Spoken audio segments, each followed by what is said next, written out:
second to join here.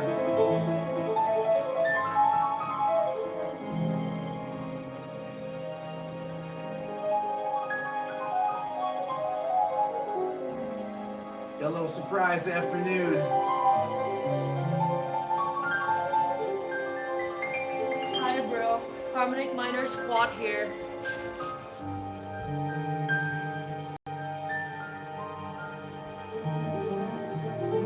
I can tell someone's walking in right New glasses? now. I have glasses. New one? No, these are old ones actually that I never wear.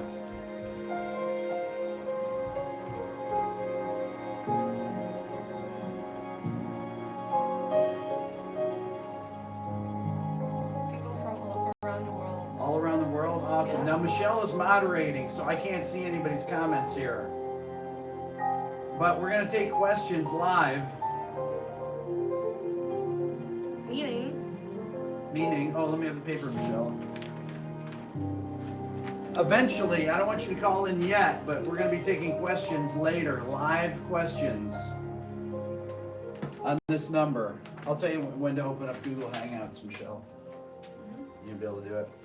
People can ask whatever they'd like, as long as it's appropriate for kids listening. Okay. This is a topic that I was going to do a live stream of last week, and then it crashed about 15 times.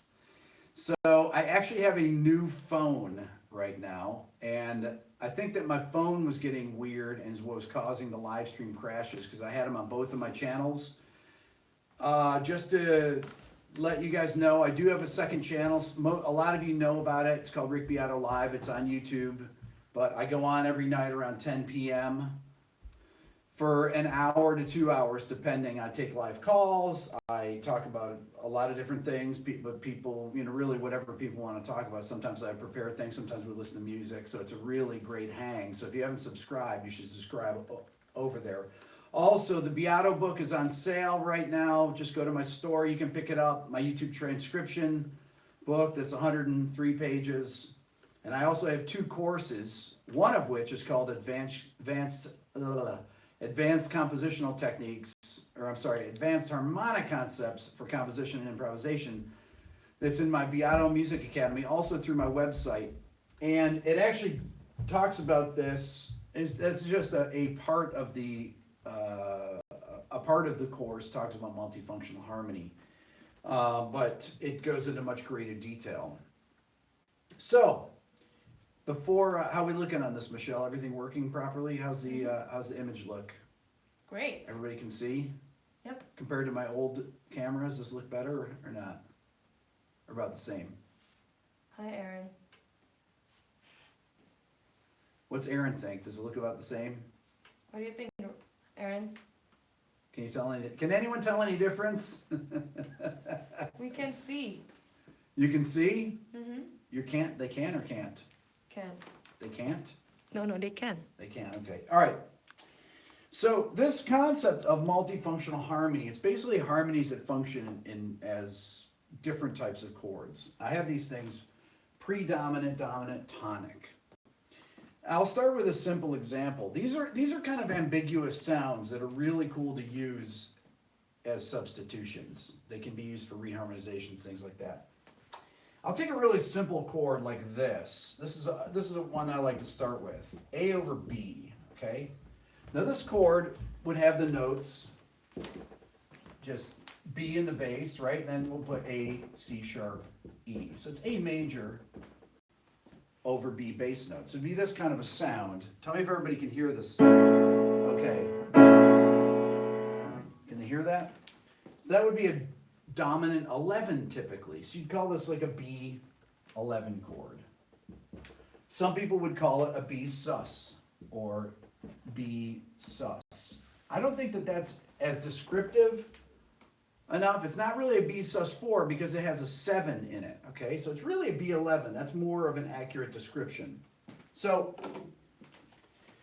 in talking about this chord, now typically will be used, it can be used in, R&B, you'll hear it in neo soul, You'll hear it in jazz. A lot of fusion players would use this chord. It's a great chord to solo over, these types of 11th chords. But there's a certain amount of ambiguity to it because of the way the notes are arranged. So let's talk about it in a predominant way. Actually, let's talk about it in a dominant, because that's where it's typically used.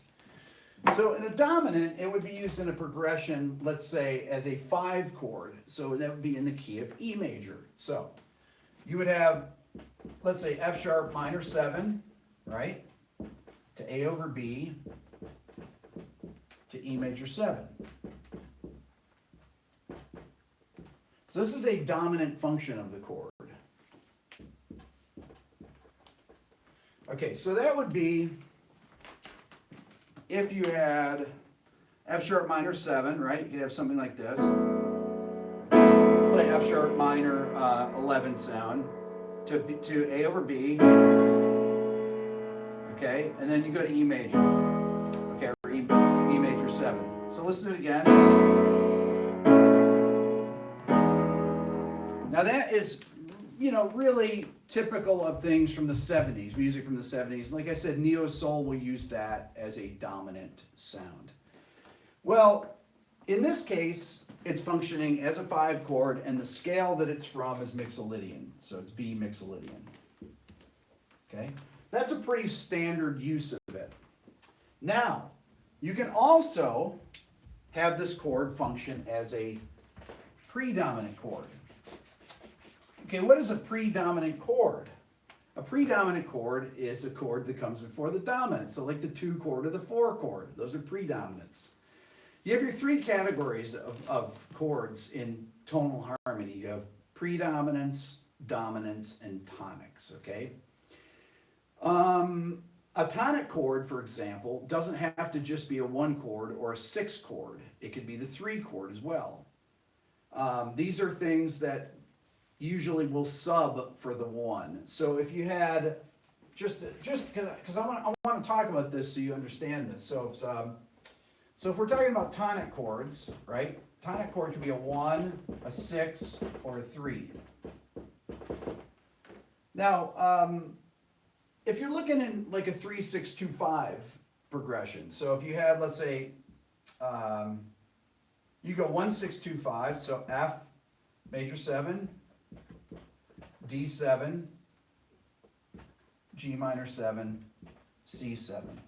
Okay, this would be a 1, let's make this a flat 9, 1, 6, this is dominant 6, 2, 5, okay? This also could be D minor 7, if it was more of older school jazz, D minor 7, that would be more of a legitimate, this looks like a 6, I meant to write a 2 there. So this would be a 1, 6, 2, 5. Okay, so here, this is functioning as a tonic chord. I could actually go like this. I could make this a D7 here, because this is how you'll commonly see it.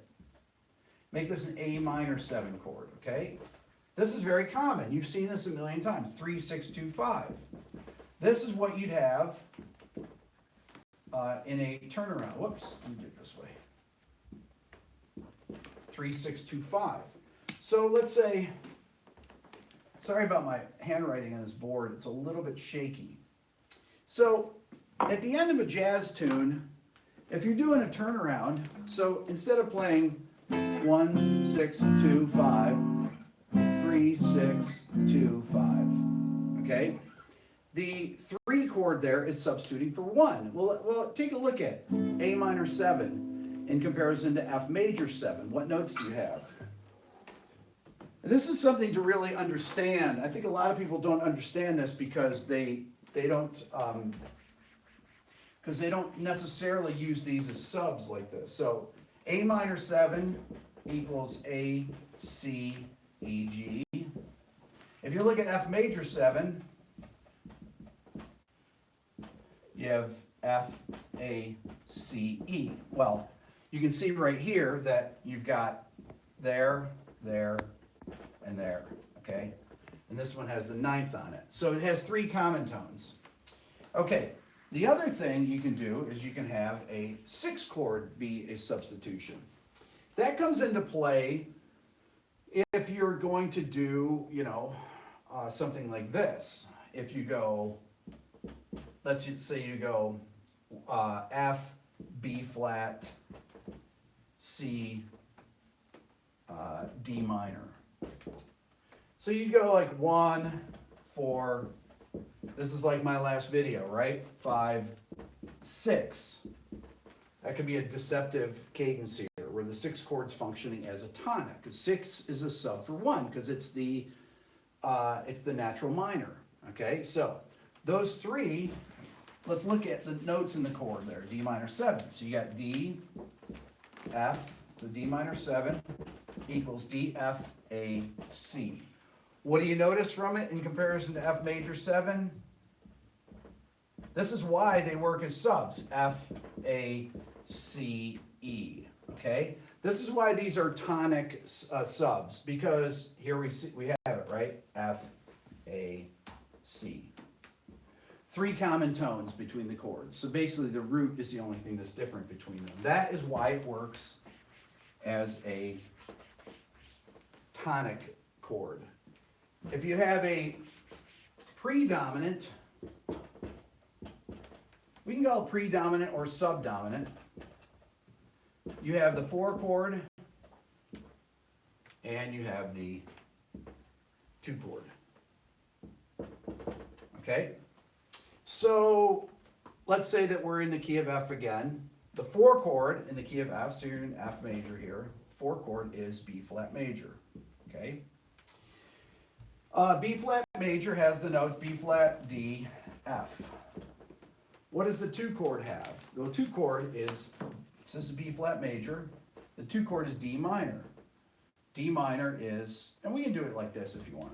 We'll do B flat major 7, because if you're thinking in jazz, this could go for if you're writing in film scoring or anything like that. B flat, D, F, A, and a D minor 7 chord is D, F, A, C. Okay.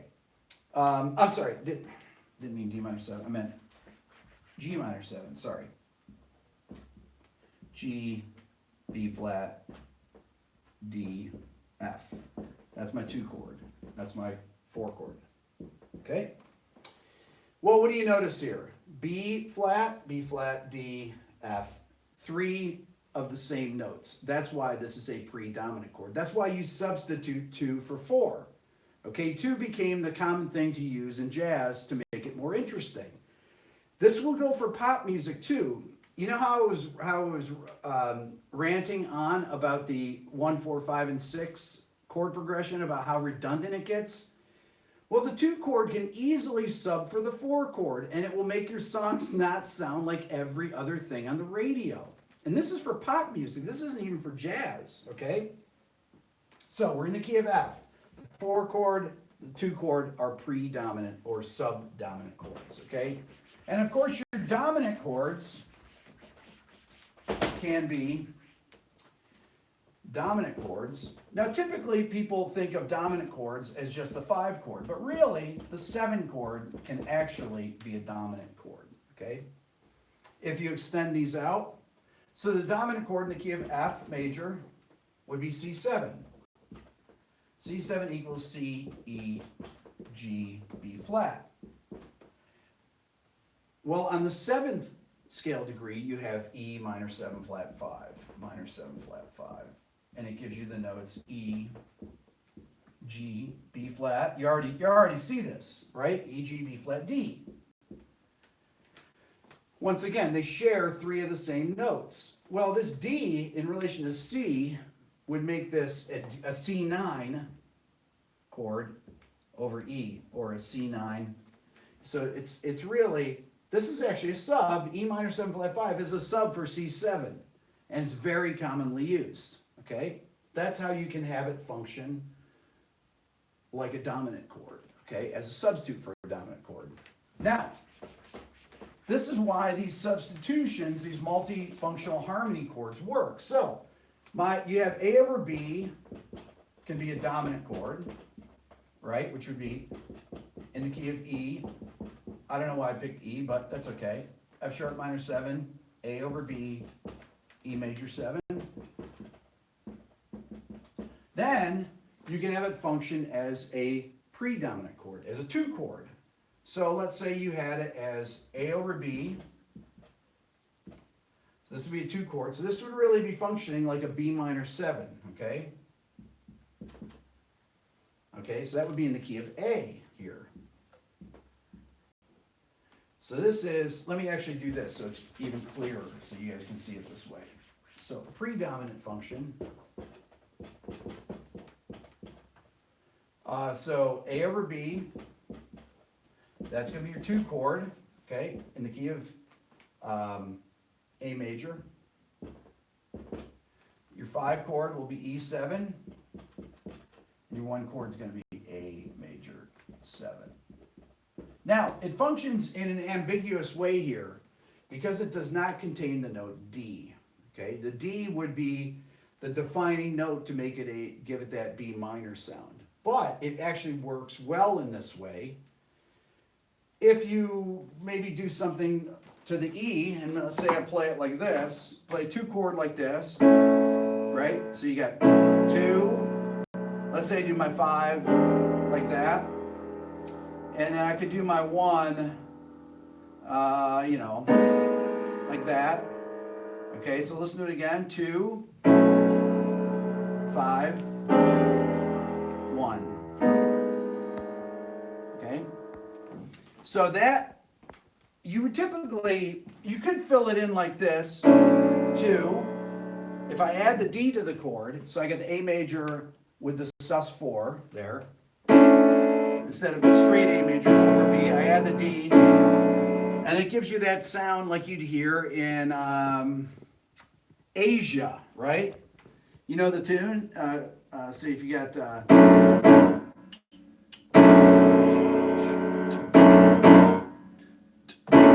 That's a tune that they solo over, where Wayne Shorter plays an amazing solo on it. And Steve Gadd jams over it on, you know, Asia, Steely Dan.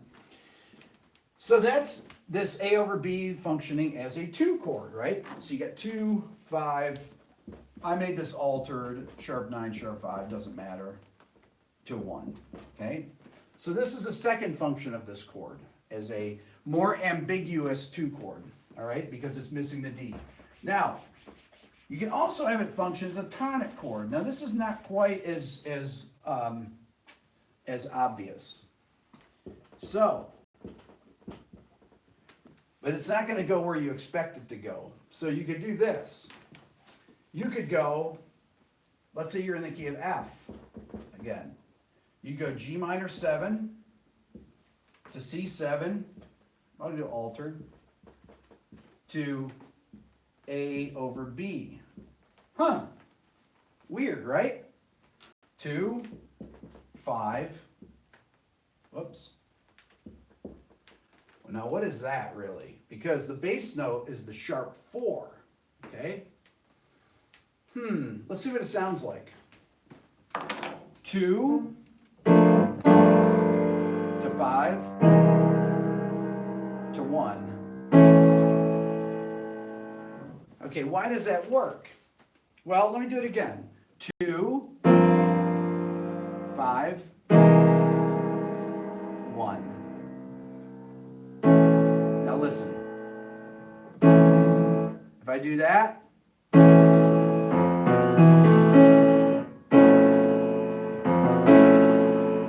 so to function as a 1 chord, this, let's plot out the notes again. B, A, C sharp, E, in comparison to F major is, I'm going to call it an F major 7, sharp 5.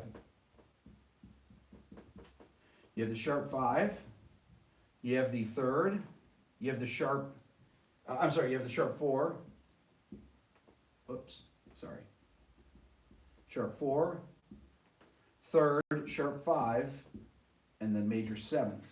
This is actually a true Lydian augmented sound without the root.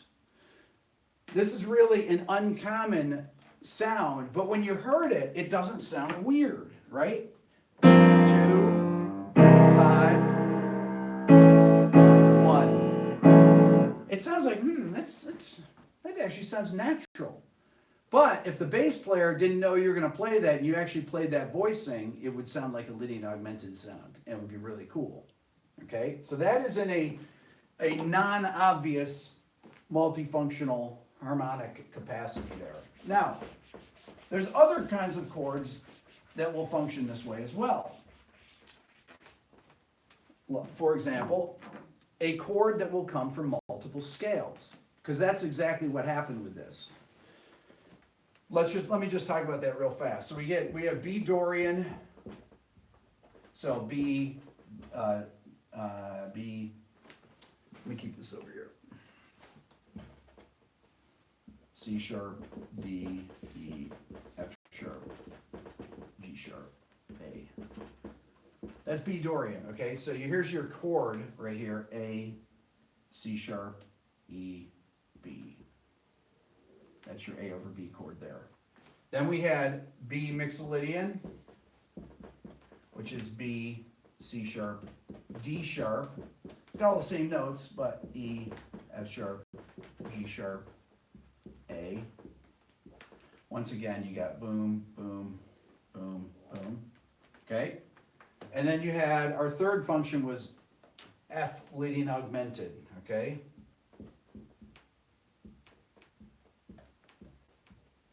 Let's do F Lydian sharp, F. Can't write on this thing. F lid aug. F G A B C sharp D E.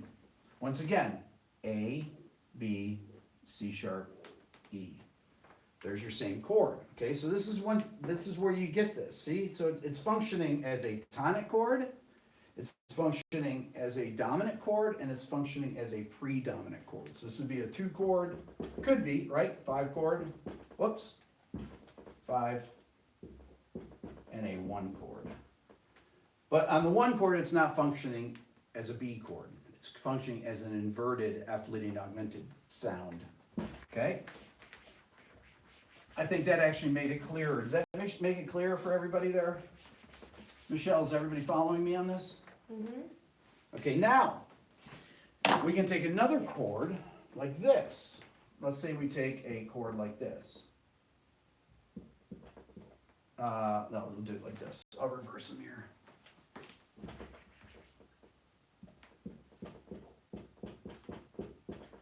A over E flat, okay? I decided to keep the A as the common thing so you can see this. So that would be this sound. Now when you hear that, it's like, oh, that sounds like a dominant 7, flat 9, flat 5. That would be the most common usage of this, okay? So if you had it come from, let's say, the altered dominant scale, E flat, altered dom. Okay, you'd have this scale. Sorry. So 1, flat 9, sharp 9, major third. So that's the scale. So 1, flat 9, sharp 9, major third. So it's 1, flat 2, flat 3, flat 4, flat 5, flat 6, flat 7, back to the tonic. Okay, that would be altered dominant. So 1, so we get E flat. This starts to get confusing here because I'm going to have to use double flats in here. I'm going to write it like this: E flat F.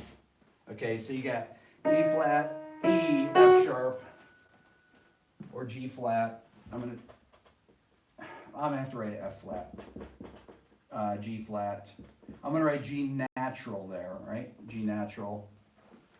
So then you're going to go A natural, A, B, and then, well, see, this gets, I'm kind of blending. Then we go D flat. This is so I'm not using a lot of, because this really would be A double flat, and it starts to get super confusing here, okay? So you got 1, flat 9. If I go like this, make this F sharp, then it makes more sense. Sharp 9, 3rd, right? Sharp 4, sharp 5, flat 7. I'm writing it like this so it actually makes more sense to you, because if I start using the actual pitches, because you have flat 2, flat 3, flat 4, flat 5, flat 6, flat 7, you get into double flats and it gets really confusing. This is actually an easier way to look at it, okay? Well, let's look at the notes that are in this chord. You got E flat, right? And then A, C sharp, E, just kind of like our last chord, right? So, well, let's take a look here. You got E flat, right? E flat, you got A, you got C sharp here, which is D flat, C sharp, C sharp, and then you have E, which is F flat. This is why it gets confusing. This is where this multifunctional harmony part is confusing, because you don't notice these things in context. So this altered dominant sound would work over this, okay? So if I play the chord, I let it ring out, and I play the scale, so I get this.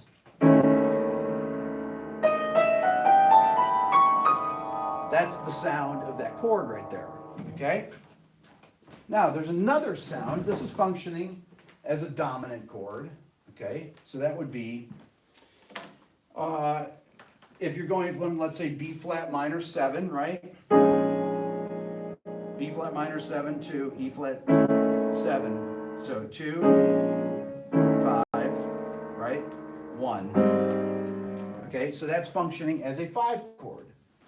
There's also another function of it as a dominant chord, which would be a slightly different scale, okay? This could also be as E flat, I'll just alter the scale, dominant, diminished. This is from the octatonic scale. This is the half-whole scale, okay? It's going to have some slightly different notes, a couple different ones up here in the top. It's going to start the same. 1, sharp 9, or 1, I'm sorry, 1, flat 9, sharp 9. 3rd, this is where it changes. It has a sharp 4, but right here. It has a B flat in it. So the end of the scale is going to be different because it has an extra note. It has a B flat, which is the natural 5th. Then it has a C, and then D flat. The C is the 13, and the D flat is the flat 7. That's where you get your 13 flat 9 sound from, is why you, in the tonic diminished, or the dominant diminished scale, you get that natural 13. That really is what differentiates the chord from altered dominant, or the scale from altered dominant. It's just a different sound. It has an extra note in it. You get the 13 flat 9 sounds. It's really, unique. Now, if I were to play it, it would still work the same way. If I played, the chord isn't really going to change if I play it like this: 2 to 5 to 1. Oops. Sorry about that. 2, 5 to 1. But if I add the C to the 5 chord, listen. 2, 5. There you go. There's your 13 flat 9 sound to 1. Okay? So it's functioning in a different capacity here. So you've got the octatonic scale. So the scale would sound like this over the chord. If you have the, so you got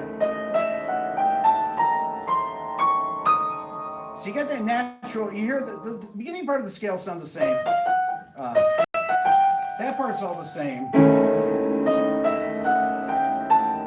But you have the natural 5th in it, and then the 13 and flat 7, same thing. Extra note in the scale, different sound. The 13 is really kind of one of the characteristic notes of that. But if we look at it, once again, we have E flat, right? We have F flat, which is E natural. We have A, and we have D flat, which is C sharp. Okay? So it's functioning there. Well, what else can it function as?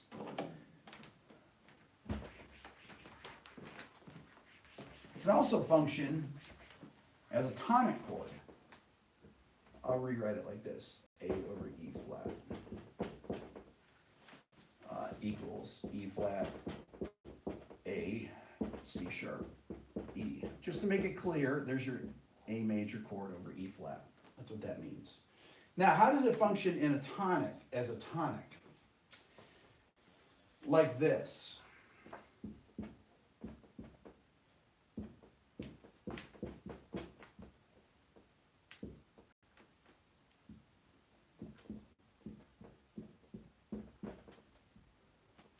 Some of you are saying, well, that's really weird. Why is that? How does that work exactly? I'll show you how it works. Okay, so I'll incorporate some of my other voicings here. 2, oh, there's my A over B that I did before, but I'll put the third in it, right? Then I go to my 5 chord, but I'll make it altered. Then I'm going to go to my 1 chord. Okay, if you think about this, what is this? It's an A Lydian chord, but in inversion. Okay, it's an A Lydian major. Look at the notes. You got A, C sharp, E flat, and E natural. 1, 3rd, sharp 4, 5. Okay? It's just in second inversion. So here it's functioning, this is much more of an advanced sound, but it's functioning as a tonic chord. Or you could say that this, the scale you play over that would be E flat Locrian. Okay? I'm sorry, E flat Lydian, or A Lydian over that. Okay, so this is from the A Lydian scale. So if I were to play that chord and I played it E flat, A over E flat, and I played Lydian over it, A Lydian, check it out. Totally sounds normal over it.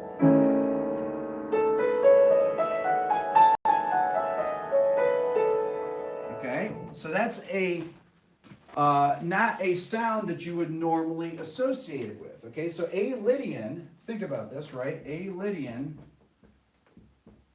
is the 4th mode of what? Michelle, A Lydian is the 4th mode of what? 4th mode of D? Yeah. Or E. E. Okay, so A Lydian comes from E major. I gave this away before when I said Locrian. I didn't want to tell you that, but so A Lydian, so if you take E major, right? A Lydian is the 4th mode, right? And E flat, it would really be D sharp, Locrian is the 7th mode of E major, okay? Well, what are the notes in D sharp Lydian? Okay, we'll look at it like that. D sharp, E, F sharp, G sharp, A sharp, A, B, C sharp. Okay, what do we have here? Change this to an E flat. It's hard to write on this thing. Boom, boom, boom, boom. There is our A major over E flat, right in this scale. So, the A over E flat can function as an altered dominant or super Locrian sound. It can function as a dominant diminished sound, both as dominant chords, and it can function as a tonic chord. But you're using it because of the way it's constructed. Since it doesn't have all the notes in it, it's really like a Lydian major sound. A Lydian major sound is a major triad, 1, 3, 5, with the sharp 4 added. That's why I call it Lydian major. Okay. You guys have heard me refer to that before, but just to clarify that term. Lydian major, whoa, almost dropped that. Lydian major is a major chord, so 1, 3, 5, right? With the sharp 4 added to it, which gives it its Lydian major sound. You also have these, what I call added note chords, right? That could be, you could talk about add 9s are in the same family as the Lydian major, or the add sus4, right? So that would be a sus4 major, which would be 1, 3, 5, 4, right? So this would be this kind of a sound. Already did it for 1, 3, 5, 4. So I did that on I did over B minor, but or okay. In the same families, you get things, all the other added note chords that are within a fifth. You get the sus2 major, 1, 2, 3, 5, otherwise known as the major add 9, right? Very common. That's the one probably used the most. But you can see it would be, you could call it a sus2 major, right? It's really major add 9. That's the common usage of it. Or you can talk about the phrygian major. And I don't mean the mode, I mean the phrygian major of this. 1, 3, 5, flat 2. There's your phrygian sound. You got 1, you have your phrygian triad, 1 flat, 2, 5. But I've added it to the major chord. So you get, let's say in C major, you get C major, and you add the D flat to it, gives you that phrygian major sound. Okay, so these are where these other, what I call added note sounds come from. You could also add in the minor add 9 too, right? 1, 2, flat 3, 5, and so on. You could do a minor with the sharp 4 too, which would be this, which you'd find from the dominant diminished scale. That would be I would call it a minor sharp 4 or a Lydian minor, okay? These are sounds that are not commonly talked about, but they are used all the time. And they're actually very, very hip sounds. So in your minor category, all your added note chords here that you do, you got minor add 9, which is 1, 2, flat 3, 5, right? That's your add 9. I call it add 9, it's really add 2. Doesn't matter, they're interchangeable. Then you've got your Lydian minor, triad, or added note chord, 1, 1, flat 3, sharp 4, 5. That would be something like from the like the Hungarian minor is one of the places you could get that from. That's from the double harmonic major scale. Hungarian minor is one of the. I did a video. Michelle, what was that video? It was called. Was it Scale Wars? Hungarian minor versus Super Locrian double flat 7. Oh, yeah. So I have a video called Scale Wars that uses the Hungarian minor scale, which is which actually this added note sound comes from 1, 2, sharp 4, 5. So knowing all these things are really helpful because you can actually build triads over bass notes with these things, or not triads over bass notes, added notes over bass notes, which is something I've actually never talked about on here before. But these sounds are really, really cool sounds to use if I want to use. I did the thing where I did this as my B minor sound, which is the sound from Asia, but I can do, if I did C minor add 9 over A flat, it gives me an A flat Lydian sound. Okay, you don't have to just do C minor add 9 as a straight, C minor chord. It sounds better like that.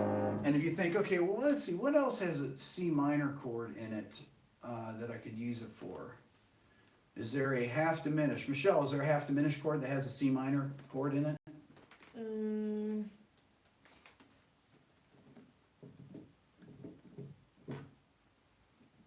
A half diminished. Yeah. So I could take this C minor 9, add 9, and it gives me an A minor 11 flat 5 sound. So these things are really cool to know about. These things. So these can also function using this multifunctional harmony. You can think of these things, these added note things. If I take away the roots or add roots to them and make them triads over bass notes, you can have these function in different ways. I could actually take one of the notes out of that, right? I could do C minor over D like this. I took the middle note of that and moved it down the octave. I did a C minor add 9, voiced it to C minor over D. So instead of, I went, and I have a triad over bass note that could function as a sub for A minor 7 flat 5, or it could function as a, something like for an A flat major 7 chord. Okay, so you could actually go from here. So I'm going A major over E flat, right? That we just talked about, to this, which is a nice. It's something totally unexpected, but would be a dominant to tonic, but in a really convoluted way. This is really modern. This is the kind of stuff, though, that you can use if you're a contemporary composer, if you're film scoring something. So you think about C minor, add 9, equals the note C, D, E flat, G. If I did a C minor over D, it would be the notes D, C, E flat, G. If I think of it in relation to an A flat major 7 chord, right? You get the sharp 4, the 3rd, the 5th, and the 7th. Okay? So this is an A major 7 with a sharp 4. Right? You get 3, 5, 7, sharp 4. Really cool sound. It's an unusual substitution in a way that this could be used in a multifunctional harmony. Okay, and I actually came from the dominant chord, A major over E flat, that we just talked about previously, where I had it functioning as a dominant chord, and then you have this functioning as a tonic chord, but it's a tonic chord that's rootless, okay, but it actually would function in the same way, and you would play A flat Lydian over that chord, and it would sound completely cool. Okay, questions. That's a lot of stuff right there. Okay, Should we take some phone calls, Michelle? Yep. Okay, so you want, let me give out the number again. You have to open up Google Hangouts on there, and it'll just come through the speakers. Okay, when you call, you got to remember to turn down your speakers that you're watching this on, and don't look at me. Just talk to me on the phone. Tell me who you are, where you're calling from, and what your question is. So 470-485-3002. That's it. Google Hangouts, and it should ring. Yeah. If anybody's brave enough, yeah, hit the phone thing there. Here. Yeah. Okay. And they have the speakers up. Let's see if anyone calls. People call in on my other channel all the time. Somebody's going to call in here. Who's brave? How many people are on right now, Michelle? 316. Oh, come on. There's somebody on there that's Someone said I'm scared. You can ask me about anything. You don't have to ask me about this. What should I ask? Come on, guys. Ask whatever you want. You don't have to ask about this. Oh, okay. Meanwhile, there are some questions. Okay, questions. So, first, why 1354, not 1345? I just wrote it that way, Okay. just so it was easy to see. It would be, I did it so that it was easier to recognize that you had the major triad in there. That's the only reason. Yeah, and then none of this really applicable unless you're doing hardcore. Oh, someone's calling. Here we go.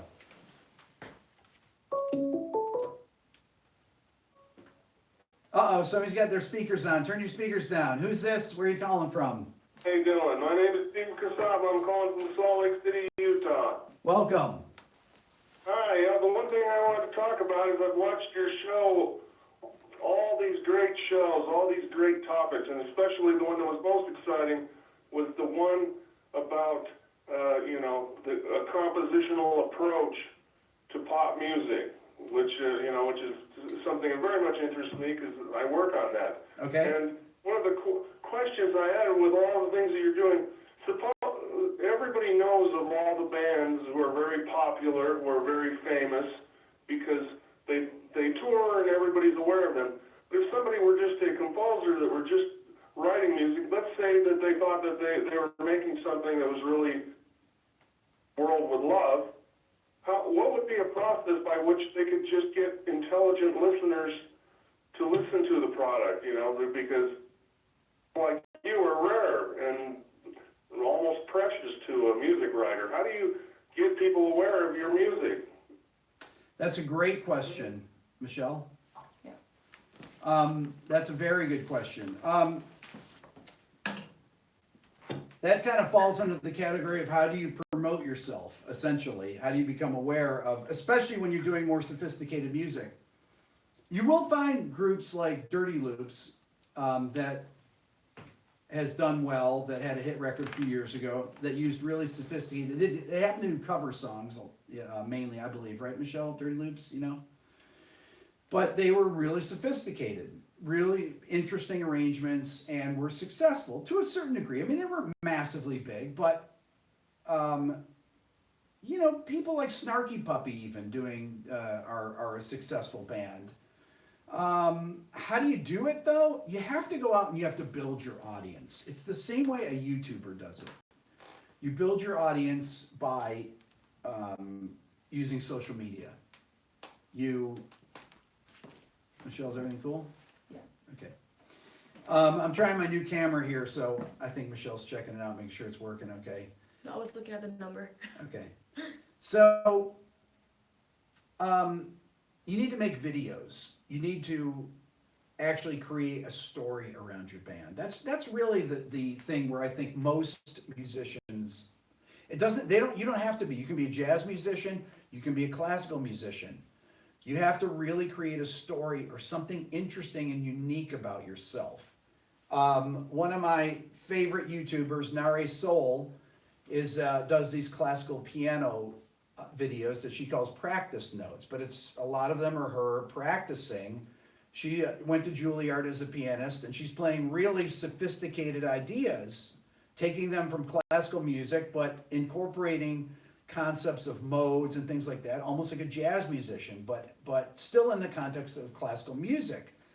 And eventually her channel will really catch on. Her videos are really great. And doing something like that is a way to promote yourself. Amy Nolte, who's my good friend, that has her great channel. She started with 225 subscribers a year and a half ago. Not even a year and a half ago, a year ago September.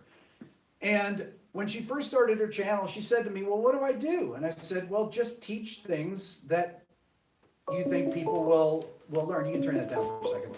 I'm not done answering this yet. If we don't answer your phone call, just call back in a minute after I finish answering. So Amy started this thing by, she did, if you watch her first videos, she started teaching some stuff, then she did some different kind of videos. She was doing more more singing style videos. Then she went into teaching jazz piano, and she's done a lot of really varied videos, and she's built up a huge, I don't know what she's at, 80,000, 90,000, something like that subscribers, just in a little over a year. So she has built an audience for herself, which she's gotten gigs from it. She's gotten offers, teaching offers, all this kind of stuff from doing this. And she's doing jazz. I mean, jazz is even harder than pop music to make it in. So if you're a pop musician and you have really interesting music, you have to create some story around it. I do really sophisticated music theory. Not all. I mean, I do pop stuff. I do music production and everything like that too. But I do stuff I decided my channel was going to be for professional musicians, not always professional musicians. And I do some fun videos some of which people don't realize that I'm just goofing, like my one on the classical melodic minor scale. That was a joke video. I wasn't trying to make any comment about the scales. I was just goofing around because I thought instead of making a serious videos all the time, it's nice to do some fun things just to break it up. But I tell all the pop artists that I work with, or rock artists, you need to make a video for every song, at least a lyric video, and then in addition to the lyric videos, whatever songs you think are your bellwether songs, your flagship songs, that are your singles or whatever, you make actual full-fledged videos for. And there's really no excuse for it. There's some great YouTubers like Rob Scallon, who's a metal guitar player that does instrumental metal guitar things, and he makes really cool videos. Or Andrew Hong that he does videos more on music production, but Rob does metal, and he's got over 1 million subscribers. So there's people. He built this thing for years. He built an audience, and that's what you need to do, even if you're doing sophisticated music. If Radiohead started out, think about this. Let's say Radiohead started out with, their first record was OK Computer or In Rainbows or something like that. Would they have become a huge band? Probably not. Would they have a cult following? No, they needed Creep in order to do that. Then they needed, what are the songs on the Bends that were the big hits? Fake Plastic Trees. Then they needed Paranoid Android on OK Computer. And then they became a massively big band and are able to do whatever they want and don't even need a record label. Okay, next call. Is there anybody else that wants to call? It's a great question. Someone just called, but... If you just called, call back. Mhm. That was a really good question. There we go. There you go. Hey there, who is this and where are you calling from? Hey Rick, this is Rob Flax from Boston. What's up, Rob? Not too much. I'm really happy you answered. I too am a New England Conservatory grad, and I did the CI program, which is the third stream. Yes. And I find myself with too many interests and not enough time. I was wondering if you have any advice for polymaths who are interested in all kinds of stuff, and how do you manage your time? Because you manage to get a lot of stuff done in a lot of different ways, and I find that very inspiring. Thank you for the question. It's a great question. I think that managing your time is really the question for any musician, no matter what genre of music. If you're into third stream music or third stream major, it's there's only so many hours in a day. I try to organize my time by making videos. And this is kind of an interesting thing. If I didn't have this outlet of YouTube, I probably wouldn't be this organized. What organizes me, my way of organizing it, is to actually make videos on all the things I'm interested in. And then you dive in deep, and then you move on to other things, and then you keep returning back to certain topics. If you were to say, well, what's my channel about? It's about jazz improvisation, it's about contemporary classical composition, it's about film scoring, it's about ear training, music theory, guitar playing, piano playing, music business, all these different things, artist development, whatever. So I would say coffee, a lot of coffee, and not a lot of sleeping. And having young kids is really tough because I have that on top of the no sleeping and a lot of coffee. Although I did get a good night's sleep last night. That's why I have a lot of energy today. But I think that is a really great question. That's the conundrum that almost everyone faces. A really good way to battle this, though, is to have a journal. I think a journal is extremely important in keeping organized and remembering what you're working on. Break it down into categories of the different types of things that you're interested in, and then make sure that you give each thing its fair amount of time. But try and find things that you can complete. I call it being a completist, somebody, or a completer, somebody that actually completes tasks.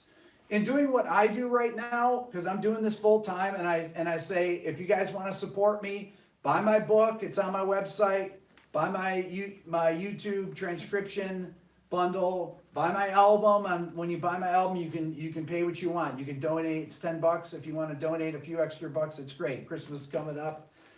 That's how I make my living now. So the way that I keep organized, though, like I said, is making videos on different topics. But have a goal on what you want to do. Maybe it's that you do a recording. You know, you're into third stream. Maybe it's that you do you write a set of pieces, in one style. Maybe you do have an improvisation project that's a different thing that you do, that you're developing simultaneously, but you really don't move on to the new thing until you complete that. So you have to set realistic goals and complete them and then move on. That's the way that you're going to get the most out of your life, really, because there's so little time to do things, but yet every minute should be rewarding, and you should be learning every minute.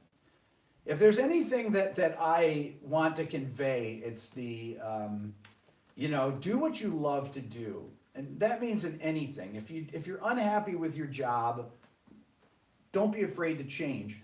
My assistant Ken, we call him GL. He was on 2 of my episodes. He was on my metal guitar thing, 80s metal guitar thing this weekend. He was on my other channel the other night where we talked the whole time, and he's been working for me for 17 years. He got a degree in biology and worked in a lab for 5 years. And he said, I hate this. I don't want this to be the rest of my life. So he quit his steady job and he made a really good income, took all the money that he saved and went to Full Sail and got a recording degree, graduated top of his class in 1999, moved to Atlanta, went to Tree Sound where I had a room, and he became my assistant, just randomly. And then I hired him from there, and he's been working for me ever since 2000. We've worked on every project together. And that's really because he changed his life. He made a conscious decision when he was, 30-something years old, to go into something where he worked for a year as an intern making no money until he started working for me. So he took a risk. He spent everything he saved to go to school. He's like, I want to be a recording engineer. I don't want to be stuck in a lab for the rest of my life. This is incredibly boring. He took a chance and he did it. Now, when you have kids, when you're older, when you're 55 years old, it's harder to take chances. But you know what? I took a chance by quitting producing because I didn't want to do that anymore. And I rely on your generosity by coming here into my studio with me, and I try and give back 110% to you guys to educate and tell you everything I know about not only music but the music business, how to promote your own music, everything like that. And these are incredibly important things, especially now. There's no people handing out record deals anymore. There's nobody willing to spend $1 million on you like it's a crapshoot, where if it fails, then so what? That happened. That used to be the music business, but it isn't anymore. So these are things to think about when you're working on your projects. And that was a great question. I love the third stream program at NEC. It was really, I didn't know, there was nothing like that at the time, and I'm not sure that there still is anything like that anywhere out there. That was a really, really great program, and I had a lot of friends that were in the third stream program. Other questions on the computer there, Michelle? Hold on. Oh. Okay, so this is getting cool. Though, how might this be useful in making music and all that stuff? How might it be useful? It can be really useful in composition. These are really like deceptive cadences, things like that. That's the way you need to think of this. This is nothing more than deceptive than deceptive cadences. Really, this is actually really common stuff that will, just like the thing where I use the A over E flat as a tonic chord, and it's something that would be a surprise. Anywhere that you would use an A major chord or an A Lydian chord, you can use this A major over E flat. It's just an inverted A major chord, the sharp 4. So when, you know, on first glance you say, well, I don't know if this is applicable to anything. It's totally applicable. And if you're writing, you're saying, man, I don't want to go to that tonic chord again. This is so obvious. I already been by it 3 times. You're writing film score. Where else can I go? Maybe I can, you know, instead of just going to here, maybe I go to here, and I can go in the basses, or whatever, right?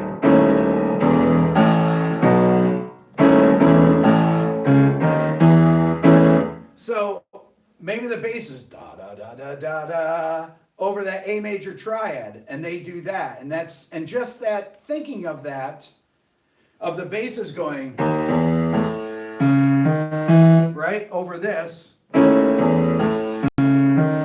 If you put that in strings between the basses and the cellos in unison, and you voice the violins, and you could have you voice the violins and violas, they could be doing, you know, moving up an A major triad like that, and you have the basses rising with the cellos, and then all of a sudden it's like, whoa, what is that? That's amazing. And it becomes an uplifting point where you normally would be going to A major, you're just doing a deceptive cadence. So that's how you'd use these things. That was a great answer too. Oh, HK just gave super chat. Super chat, yo, Yeah. all right. And then, have a good Christmas. Oh man, he's the best. He's the best. Love that. And then, Rick, can you make a series on music theory 101 and someone called? Are you still taking? I'll take one more call. Yes, more. I can make it a music theory 101. Is that what they said, Yes, Michelle? yes. Okay. There you go. Okay. Did you answer, Michelle? Yeah. Hello. Hello, who's there, and where are you calling Hello. from? Hello? Hi. Go on. It's Rick. Hi, I'm Ludwig. Ludwig, where are you calling from? I'm coming from France. Yes. Sorry for my English. Your English is great. Ludwig, what's your Oh, question? thanks. I have a question regarding your videos. And I wish I had a video from you. I mean, I think you can help me with this, with the, how do you call it, the sample libraries, because, you know, I can write music for, with a paper, but I'm not so used to East-West or Vienna, you know, all these sample libraries. Yes. And when I want to use some special techniques, I'm a bit lost between all the sounds you can get, and sometimes it's just by chance.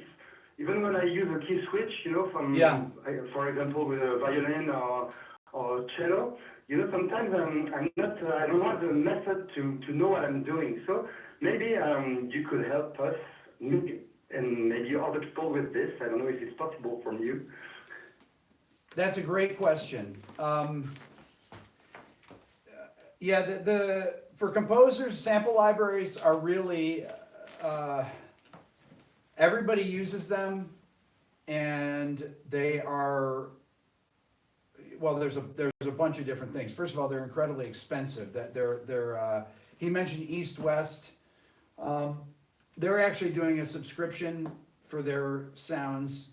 Spitfire Audio does not do. You have to buy those, but they run a lot of sales. Those are things that are good with sales. As far as doing videos on this, I think I'm going to just make a series of videos on how to do these things, and I'll do it with screen capture so that you can actually see this. I haven't done a lot of videos with screen capture because they're a little bit tricky to do because I think I can do it now because I've actually been helping my son make videos because I can do the voiceover through the microphone while I'm doing it. But I have to figure out how we use the cursor to demonstrate things. That's the only thing that's tricky on it. But I will make a series of videos on doing using libraries, sample instrument libraries. Talk about key switching. Talk about what are the to me, what are the best sounding libraries? What are the best, bang for your buck and things like that? And what are the easiest ways to kind of build your arrangements? Now, there's nothing that's going to compete with a real orchestra. Even if you're using, for your compositions, if you're using a sampled orchestra, and you can hire a couple people to come to the studio and play real instruments on top. Let's say that you only have, let's say you do a mock-up and let's say your strings, you bring in one violinist and one cellist even, and then you use all the rest synthetic sampled strings. They're gonna, if you blend them in a couple passes with each, blend them in with the actual sample library, they sound way more realistic. Also, blending multiple sample libraries is really great for making your things sound better. For example, I'll use something like, I might use East-West along with Spitfire. I might use Cinesamples and only with certain lines that I want to reinforce. If it's let's say octave unit or octaves in the first and second violins, and I want to have a different sample library, because when you use the same sample library, it can tend to all sound synthetic and sound more like an organ. So if you're able to layer other sample libraries in with it that are done in different rooms with different sounds, it's really going to make your stuff sound way more realistic. A lot of, when I talk to, I'm trying to think who I was talking to about this. I've talked to a number of people that do film scoring for a living, and they tell me basically it's that they'll do mock-ups on everything. Some of the pictures just simply will not have the budgets for it, and we'll use the mock-ups, totally. Sometimes they'll go in and record a few things and use the mock-ups for the rest. Big budgets, you'll get a full orchestra. But typically, even with a full orchestra, you're gonna have synthesized sounds along with it. It happens all the time. I mean, there's so many, pretty much every film score you listen to, if it involves real orchestration with real players, there's gonna be at least some or a lot of synthesized, sounds blended with it. I don't mean just orchestral sounds. You'll hear orchestral samples, especially in the low end. Basses that go down, a bass will normally go down to the note E, this E here, right? But a lot of times you'll have basses that'll go down to the low C, and you'll have an extender on the double bass. But when it gets down that low, even though you have an extender and you're pulling hard on it, the string can tend to sound flabby. So many times orchestrators or film composers will double that with a sample library to make the bass huge. Because you really can't get that full low end, the deep extended range that you want to hear in a movie theater that's able to accept that low end because of the subwoofers. Those are the kind of things that you want to still double because you can, essentially. So that's a great question, and the sample libraries are, have made film scoring and modern classical composition accessible for people, because you can never hire an orchestra before. I mean, I knew people. I've got a friend that is a classical composer, and once every few years he would do a Kickstarter, and he'd raise 30 grand or so, and it really have to be every few years to go in and record one piece with an orchestra. And he wouldn't get many passes with it, so he'd have to rehearse the orchestra, he'd hire a conductor, he'd rehearse the orchestra, and then they do a recording, and they might get a few passes out of it, and he would take it back and he would edit it in Pro Tools and then mix it himself. But he'd have to raise tens of thousands of dollars to hire an orchestra. Well, now you don't need to do that, which is great. Doesn't mean it sounds perfect, but it sounds pretty good. And if you listen to most demos on most of the sample library websites, they sound great. They're talking about Spitfire now. They're talking about Spitfire? Yeah. What about it? No, they just mentioned it on the chat. Oh yeah. Yeah. Spitfire has great libraries, and the other great thing about them is that they're not super memory intensive. That's a big thing where you can get away without having computers networked. Now, people that actually are professional film scores will have multiple computers networked. And they'll use Vienna Ensemble Pro, which is a plugin that interfaces and will draw samples from multiple computers. And you can use them in your library, and it's pretty instantaneous. So it does it through Ethernet. That's very much more sophisticated than most people's setups, because you have to have multiple sample libraries and you have to have multiple computers. Michelle? Yeah.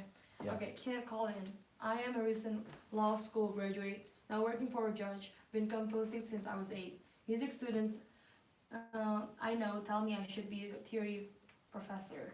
Should I apply to a part-time program in theory? I met with the director of admissions at Curtis, and he said I shouldn't rule out Temple, UPenn, etc. Is that a question? Should he do it? Yeah. How much student loans do you have? If you want to do it, if that's what what your passion is, you should definitely do it. Forget law. That's what I say. You only live once. Why do something that you don't want to do? If you want to be a theory professor, do it. Yeah, and then, what's your opinion on the musical content of blockbuster film scores? All you seem to hear is massive drums and ostinato string parts and big booms. You answered it yourself. No, I mean, look, there's it's hard. You can't really generalize on that. There's some great composers that compose great music, and this kind of goes back to my discussion I had the other day about the 4 chords of pop music, how that's, it's been the death of pop music. Well, I presented the other side of it. The other side is that just like these film composers that are getting hired to write things, if they don't take the gigs, someone else is going to take the gigs because there's too much money at stake. And they're not just, if you're a Hans Zimmer, you're responsible for 25 people probably. You've got a manager, you've got all these other composers that work for you that help you out. Every one of these composers employs, these big film composers employs an orchestrator. I mean, all these different things. And those are decisions that you're making. Let's see, should I take this thing? I mean, John Williams is still taking gigs and he's 85 years old. Does he need the money? I doubt it. He does it because he's passionate about it. But he also probably has other people that he employs that are a lot younger. And if he doesn't do it, they've got to be out looking for a job. So, a lot of these things are practical decisions. And when a director says, here's what I want the score for Dark Knight, okay? I know we're not doing Dark Knight, but that's what I want. Here's my temp track, and it's a Hans Zimmer thing, and you're another well-known composer. And they say, well, why don't you just hire Hans Zimmer? No, I couldn't get him. Okay, well, I'll do it. And then you work for 3 weeks, and they say, oh, we got Hans Zimmer, so we're going to just pay you, and you'll be done. That's actually happens. Someone said, maybe John Williams is passionate about keeping money away from other composers. That could be true. And then question, when wanting to use the altered sound, I tend to run straight through up and down altered scales, Lydian augmented scales, Locrian sharp 2. How can I get out of that and phrase better? Buy my book. It's got a lot of cool ideas in it. No, watch my altered dominant video. I've got a video on the altered scale, and it has etudes with it. I talk about if you're in C altered, right? Well, you've got C. You have C diminished. You have C augmented. You have C sharp minor, C sharp sus4, E flat minor, E flat sus4, E augmented, F sharp major, F Lydian, A flat major, A flat sus4, A flat augmented, and B flat diminished. There's all those different arpeggios in there. Go up one and down the next.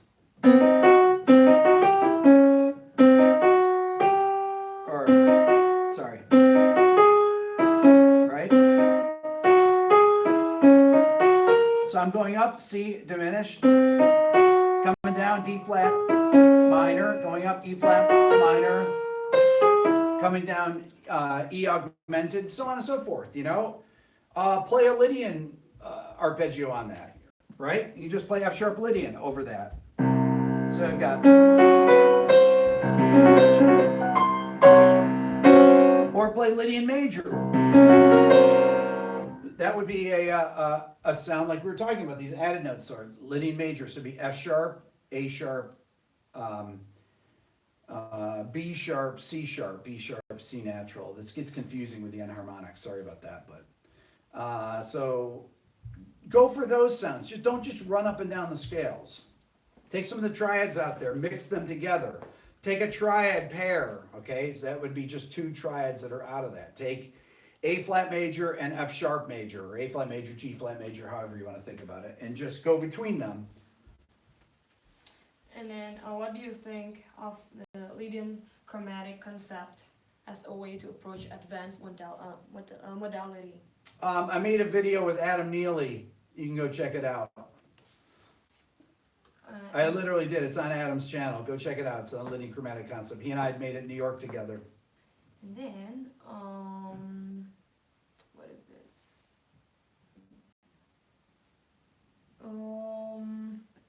One more question. One more, more. people. Ha! Favorite Beatles riff? Whoa! That's the kind of question I love. Mm-hmm. Favorite HK Beatles. again. What's that? HK again. Oh, yeah. Favorite Beatles riff? Let's see here.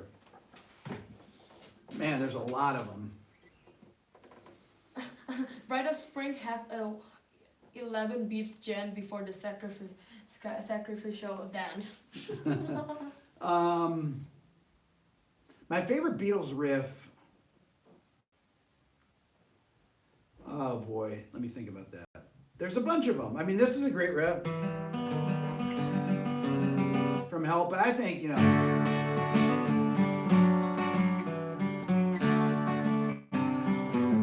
I think Norwegian Wood is my favorite. Even though it's in a different key.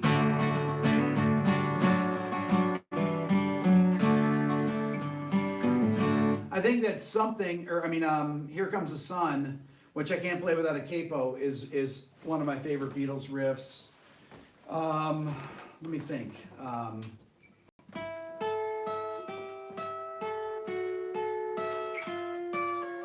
That's another one of my favorite riffs. This is another one of my favorite riffs.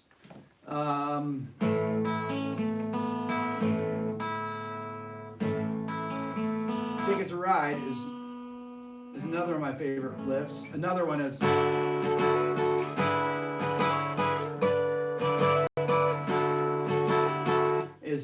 from 8 Days a Week. Boy, I got a lot of favorite Beatles riffs. Too many good ones. There's so many good Beatles riffs. I'd have to think. I could just go through the. Oh.